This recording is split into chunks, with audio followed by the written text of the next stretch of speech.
اس لیے میں رات کے تقریباً 2 بجے باوضو ہو کر تسبیح کر رہی تھی، کیونکہ ان دنوں اسکول میں چھٹیاں تھی، دن میں بھی میں سو لیتی تھی، اس لیے رات میں جاگنا میرے لیے مشکل نہ تھا۔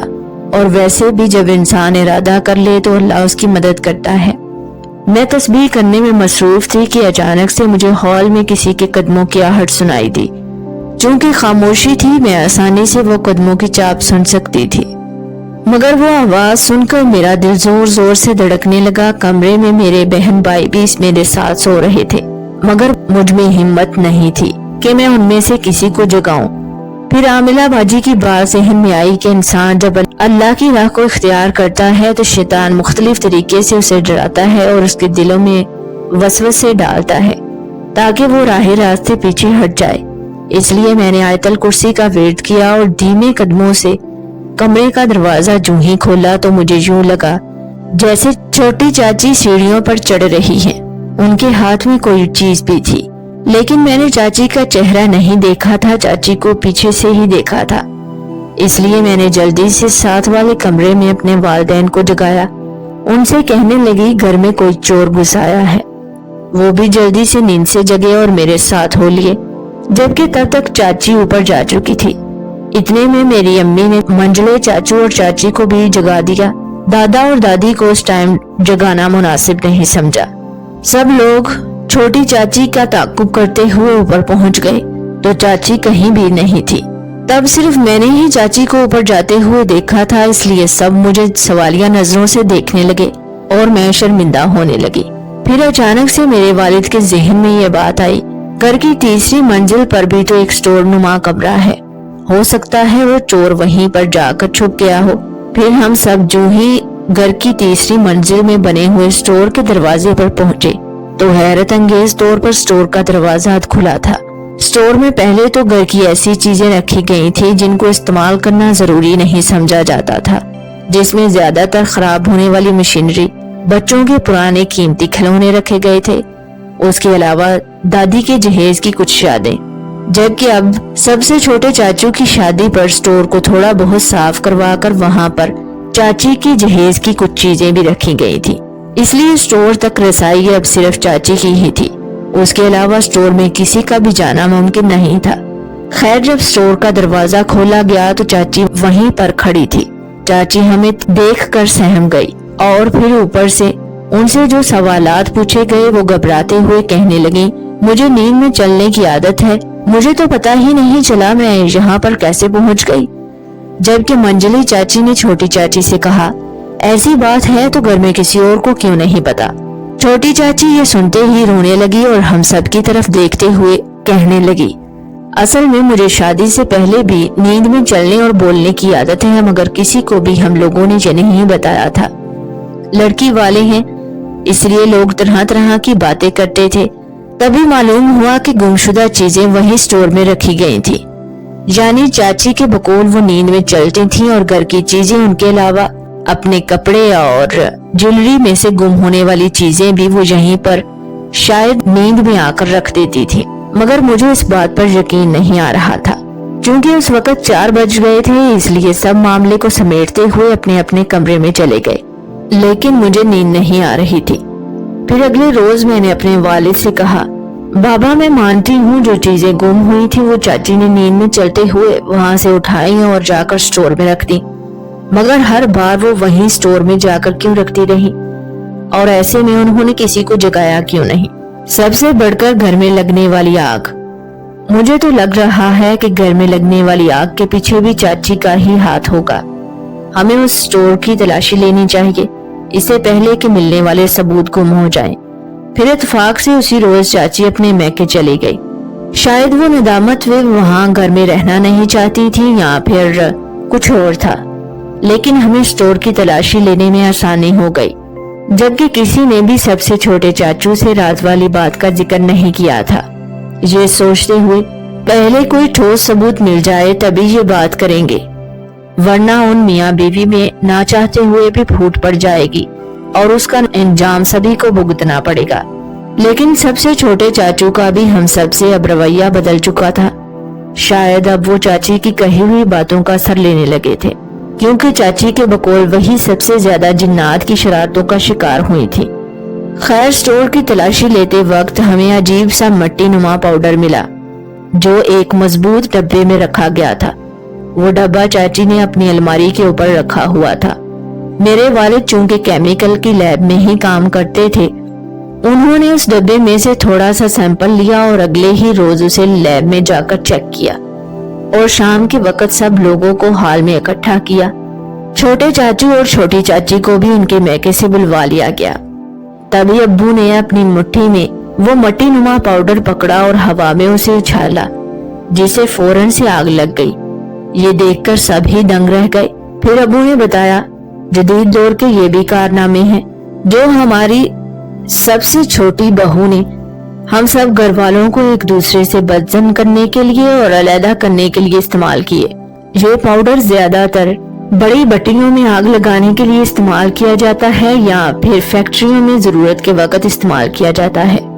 چاچی جو کہ اپنی چوری پکڑے جانے پر سر جھکائے بیٹھی ہوئی تھی، جبکہ چاچو شرم سے اپنی نظریں دوسری طرف کر چکے تھے، اور ہم سب بچے حیران ہوتے ہوئے ہمیشہ کی طرح ایک دوسرے کو دیکھ رہے تھے۔ دادی نے جو ہی چاچی سے یہ ضبط کرنے کے پیچھے وجہ پوچھی تو چاچی نے پھر اصل بات بتائی، یہ کہتے ہوئے وہ اتنے بڑے خاندان کے ساتھ رہنا نہیں چاہتی تھی، اس لیے انہوں نے یہ سارا کھیل رچایا تھا، مگر قسمت نے ان کا ساتھ نہیں دیا تھا، اگرچہ وہ کافی حد تک کامیاب بھی ہو گئی تھی، کیونکہ گھر میں پہلے جیسی نہ ہی کسی کے دل میں محبت رہی تھی اور نہ ہی اتفاق رہا تھا۔ چاچی کی خواہش کے مطابق انہیں نہ صرف علیحدہ کر دیا گیا بلکہ انہیں الگ گھر میں رہنے کے لیے اجازت دے دی گئی تاکہ پھر سے گھر کا سکون برباد نہ کیا جائے۔ یوں سب کے دماغ سے نئی نویلی دلہن کا بھوت بھی اتر گیا اور گھر میں آنے والی نئی چاچی کا شوق بھی۔ آپ کے قیمتی وقت کا شکریہ۔ اللہ حافظ۔